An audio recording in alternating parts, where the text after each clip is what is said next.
नमस्कार. आम्ही वाळके कुटुंबीय. आम्ही पानबाजारमध्ये राहतो. माझे नाव मयुरी गणपत वाळके.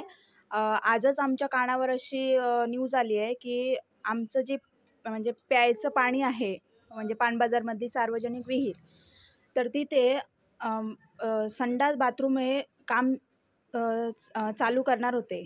पण त्याला आमचा विरोध आहे. जर तुम्हाला आमचं म्हणजे पानबाजारचा जर विकासच करायचा असेल, तर पानबाजारमध्ये मच्छी मार्केट आहे. तिथेच 2 मिनिटाच्या अंतरावर संडास बाथरूम आहेत. पण तेच अक्षरशः म्हणजे त्यांची स्थिती न बघण्यालायक आहे. तर जर तुम्हाला ना विकास जर करायचा असेल, संडास बाथरूम बांधायचे असेल, तर ते सुधारा. पाण्याच्या विहिरीच्याच बाजूला तुम्हाला का बांधकाम करायचं आहे? हे आमचा मुद्दा आहे आणि आमचा ह्याला म्हणजे विरोधच आहे. ती पण काढत नाही. नुसतं बाजूला साफसफाई नाही. आणि आता संडास बांधायला कसे आले टाकी, पाणी खराब होणार. आम्ही ते पाणी पितो. आमची मुलं लहानाची मोठी झाली ते पाणी आम्ही आज खराब प्यायचं काय? टाकी संडासची बांधली तर